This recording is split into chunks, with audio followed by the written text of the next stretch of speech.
106.5.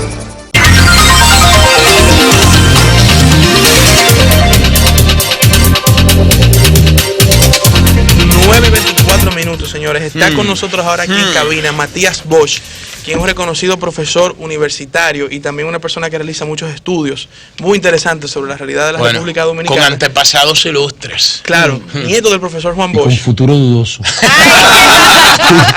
Viene a hablar con nosotros sobre ¿hay o no hay la supuesta invasión haitiana? ¿Cuál es la realidad de los haitianos en la República Dominicana? En fin, la realidad migratoria en la República Dominicana. Un video que tú enviaste, que yo se lo envié a algunos amigos para que se vayan a Pedernales ahora esa semana. Muy buenos días, Matías. Mañana. Buenos días, ¿cómo están? Saludos, un placer de estar aquí. Gracias. Matías, esta semana pudimos ver que tuviste una manifestación pacífica donde abogabas para que no se manejara el tema migratorio como un tema racial, de racismo. ¿Puedes contarnos un poco sobre esta iniciativa? Bueno, de nuevo, muchísimas gracias por la invitación. A ver, la actividad del día miércoles no tenía que ver con el tema migratorio, puntualmente. Eso es muy importante. A menudo las informaciones que tienen que ver con estos temas son muy distorsionadas. Afortunadamente hubo varios medios que reportaron con mucha precisión lo que se estaba haciendo. Fue una actividad que tenía que ver con el Día Internacional de la No Discriminación Racial. Como tiene que ocurrir, conmemorarse aquí, como tiene que ocurrir con el 25 de noviembre, como tiene que ocurrir con el 8 de marzo. Todas esas son fechas que tienen que ver con conquistas de la humanidad y de los países en particular, por superar situaciones crueles de desigualdad y de injusticia. Lo que pasa con las mujeres, lo que pasa con los jóvenes, lo que pasa con la afrodescendencia o con los inmigrantes, lo que pasa con la población LGBTI, todo eso, todas esas situaciones de desigualdad y discriminación. Entonces lo que hicimos fue hacer una actividad, teníamos pensado una actividad muy bella, sociocultural, como todas las actividades que hacemos, de concientización y de presentación de propuestas y también de demandas a diferentes sectores del país, de avanzar en la no discriminación racial. Una cuestión que no es que se le ocurre a uno. Hay consistentes hallazgos a lo largo de este tiempo. Las encuestas Gallup, más allá de las diferencias sobre temas partidistas y candidaturas que pueda haber, la encuesta Gallup lo arroja. El estudio de la investigación social del Instituto de Investigación Social para el Desarrollo publicado el año pasado sobre cultura política lo corrobora.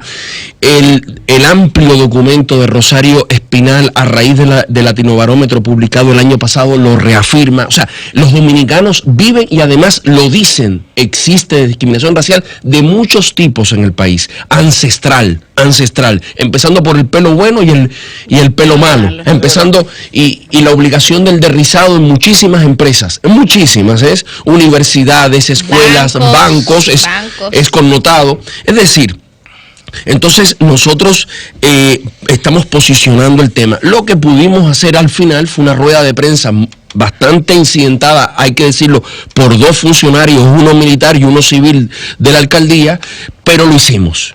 Y la policía se portó muy bien, sí, los periodistas que fueron ayudaron bastante y pudimos hacer un pronunciamiento constructivo, civilizado, orientador, de que en este país hay que superar problemas de discriminación racial, que además sería muy descabellado que no existieran. Si en un país donde existió el colonialismo, ¿sí? Donde existió el colonialismo, donde en formas muy específicas existió la esclavitud, primero de la población originaria taína y caribe, después la esclavitud africana, sería muy raro que fuéramos el único país libre de racismo en la humanidad. O sea, sería realmente una cosa para una antología. O sea, entonces yo creo que es bueno que lo asumamos y que lo trabajemos.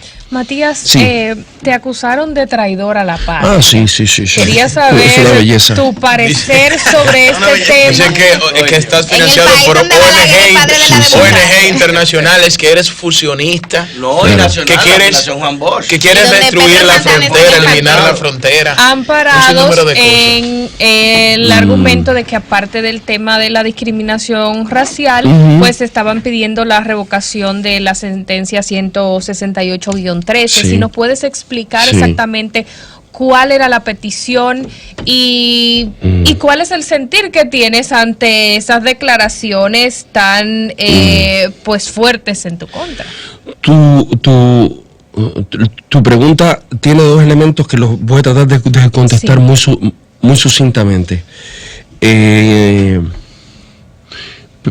Primero, afortunadamente las finanzas de uno están suficientemente claras, y a diferencia de muchísima gente, las finanzas mías incluso, siendo que uno puede decir, ¿por qué no? Las finanzas mías se pueden encontrar en internet y se pueden pedir bajo la ley de información pública. O sea, eso es decir, todas esas patrañas de que a todo el mundo lo financia, lo que uno debería preguntarse es ¿quién financia? ¿Cómo se financia un pasquín de 15 páginas full color que no dice institución, que falsifica datos estadísticos, que distorsiona datos jurídicos y constitucionales y se encarta en un periódico de circulación masiva, cuando uno sabe que media página en ese periódico cuesta sobre los 200,000 pesos? ¿Cuántos millones costó ese pasquín y quién lo financia, por ejemplo? Eso a uno lo debería inquietar. ¿Quién financia que personas estén todos los días organizando marchas en calles, tomándose ciudades, haciendo todo tipo de discursos altisonantes? Porque yo personalmente trabajo bastante, y si no trabajo no tendría empleo. Entonces yo creo que uno cumple con un deber ciudadano, con un deber cívico y un deber histórico. Segundo, sobre tu pregunta, por supuesto, dentro de varias cosas que están ahí, que las han firmado ya cerca de 2,000 personas, cerca de 2,000 personas la han estado firmando por internet, está la petición, la exigencia de que 2 sentencias del Tribunal Constitucional sean revocadas necesariamente por otras 2 sentencias. Una sentencia es la 168-13, que es una sentencia deliberadamente racista, y tendría los argumentos históricos, jurídicos. Yo no voy a hablar. Cuidado, porque ahí sí, la génesis del problema. Solamente es un órgano judicial, que eso no se puede decir que es racista o no. Pero vamos a dejar que el invitado, que nunca habla, termine de hablar. Muchas gracias. Pero es la primera vez que está aquí, o sea que nunca nos puede decir que no habla. Vamos, Matías. Si un monólogo yo me retiro. No, pero deja que el invitado hable, porque no yo no sé para escuchar. Ya ustedes saben, me dejé ahí. Yo estoy respondiendo una pregunta, no estoy haciendo un monólogo. No. Los monólogos se hacen en los teatros y en esas cosas. Esto no es un teatro. Yo tengo Entonces, en el Teatro Guloy. Muy bello. Tú eres la que actuaste. Sí. Felicidades, genial. Yo te vi. Bueno, continúo. La primera es una sentencia racista, una sentencia que hay que conocer la historia política y jurídica de este país para entender que tiene sus bases en una política por lo menos de 50 años que está dirigida a una población específica y por razones puramente ideológicas. La sentencia no surgió en 2013, la sentencia tiene una historia larga, y otra sentencia de 2014 que ni ellos mismos la aplican, porque es una aberración de haber desconocido la competencia de la Corte Interamericana de Derechos Humanos en República Dominicana, lo cual es una aberración. Ni ellos mismos se la creen porque no se aplica, pero es el uso demagógico y politiquero de algo tan sagrado como la jurisdicción constitucional. Y respondiendo lo tercero, miren qué es lo que está pasando aquí. Lo que está pasando aquí es muy grave. Es muy grave y se relaciona con esas sentencias, como decir, mira, dominicano, si el Estado no te protege, ya tú no tienes Corte Interamericana de Derechos Humanos que te proteja. Porque, ¿qué es lo grave que está pasando? Porque no te dicen solamente traidor, fusionista, quién te financia, sino que en las redes se llama al derramamiento de sangre, te dicen que te van a dar plomazos en la cabeza, te insultan a tu familia. Se utiliza un lenguaje muy violento. No, muy violento, sumamente. Entonces, ¿qué pasa? Eso es peligroso. ¿Qué es lo que está pasando? ¿Qué es lo que está pasando? En los 90, quien puede observar los últimos 20 años, en los 90 se empezó con los haitianos y con las haitianas.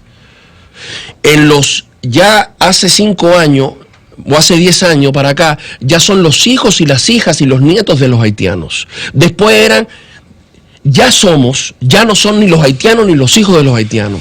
Ya es cualquier persona cualquier persona dominicana que no piense de esa manera, cualquier persona que no piense de esa manera y se entere en esos grupos y sectas que hay, que son muy contados, pero trabajan mucho. Cualquier persona dominicana que piense diferente se convierte en un traidor y en un fusionista.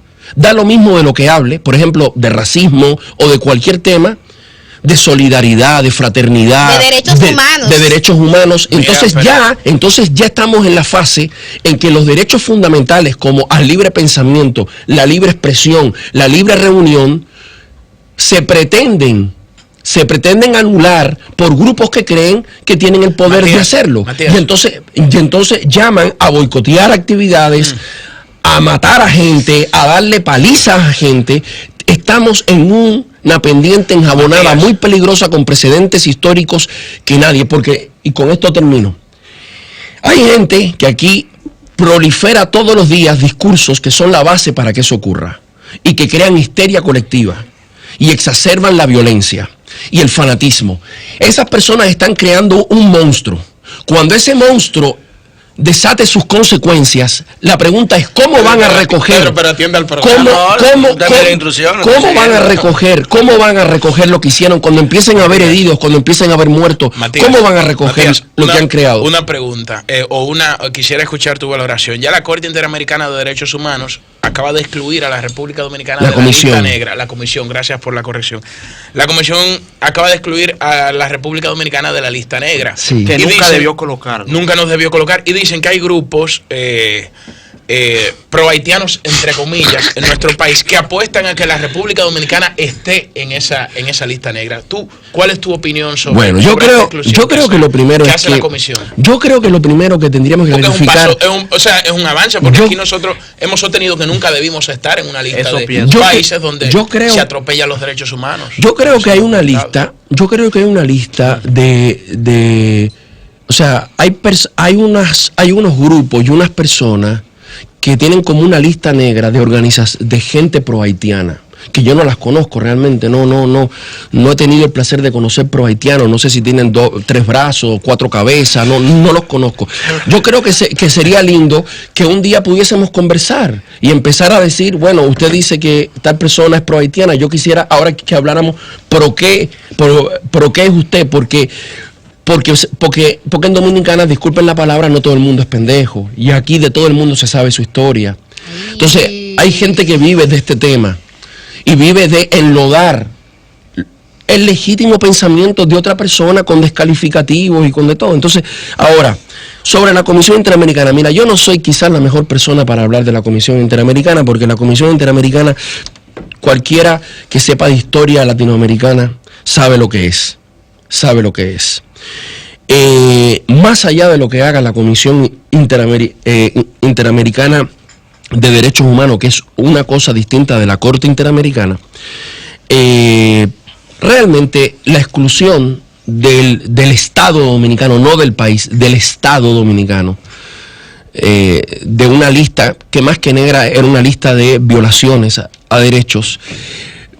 Todos, en primer lugar, quienes conozcan un poquito la intríngulis de eso, sabe que responde a situaciones de realpolitik, a lobby y a la necesidad de ceder un poco para abrir un espacio de diálogo con el Estado. O sea, no es una cuestión de que realmente ya todo mejoró, es una cuestión táctica para poder establecer canales de diálogo más viables con el Estado dominicano. Pero además decir, más allá de lo que haga la Comisión Interamericana, que de nuevo, quien conozca la historia de este continente sabe que es la Comisión Interamericana de Derechos Humanos, todas las situaciones de violaciones a derechos humanos que no son señalamientos de esa comisión, ni son señalamientos contra el país, sino que son señalamientos de dominicanos y dominicanas que viven violaciones a sus derechos fundamentales, están intactos, siguen vigentes en este país y siguen ocurriendo. Y lo notable y lo importante no es la Comisión Interamericana, lo importante y lo valioso es la lucha de gente muy humilde de este país, a las que se le insulta todos los días y sin embargo son personas que están defendiendo los derechos fundamentales de todos y de todas. Esas personas son verdaderas heroínas y héroes de este momento de la democracia dominicana. Son las personas que están sosteniendo y son son las personas que están defendiendo los pocos derechos que aquí se conquistó con mucha sangre y con mucho sufrimiento. Bueno, ahí está. Gracias a Matías Bosch por compartir con nosotros este tema tan Gracias interesante. a Pedro Y por dejarlo hablar. mira, qué pena que tenemos poco tiempo porque el tema es muy amplio. Y si no hubiésemos cogido... No, pero si quieren 2 minutos más, yo estoy abierto. Yo dije que a las 2:40 me iba, pero si hay alguna otra pregunta, yo no tengo problema. Gracias por traer este tema en boga. Un tema que vamos a darle seguimiento y vamos a continuar dándole seguimiento a través de ti. Por cierto, solamente puedo decir una cosa con 1 minuto o Sí, 30 segundos. adelante. Es importante decir, ninguna persona sensata en este país está de acuerdo con el desorden, con la no aplicación de la ley, con la no institucionalidad, con la migración descontrolada. Ninguna persona sensata de este país está de acuerdo con eso. No hay una sola declaración, por lo menos de los espacios de los que yo formo parte y de las acciones que yo he participado en años, que plantee eso.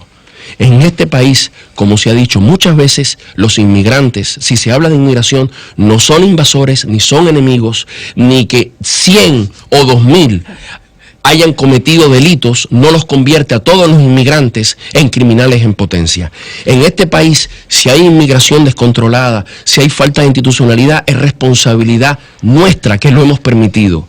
Y no solamente pasa con la inmigración y con la frontera, pasa con la educación, pasa con la salud, pasa con la energía eléctrica, pasa con la Cámara de Cuentas, pasa con todas las cosas que son fundamentales para que un Estado exista y funcione. Nosotros, muchísima gente lo que quiere es ser parte de la solución. Lo que no quiere es ser parte del retorno del odio, De la barbarie. de la barbarie y de la violencia irracional. De eso no se quiere ser parte. Ahí, después de eso, señores, no hay más nada que hablar. Cambio Cambio fuera. fuera.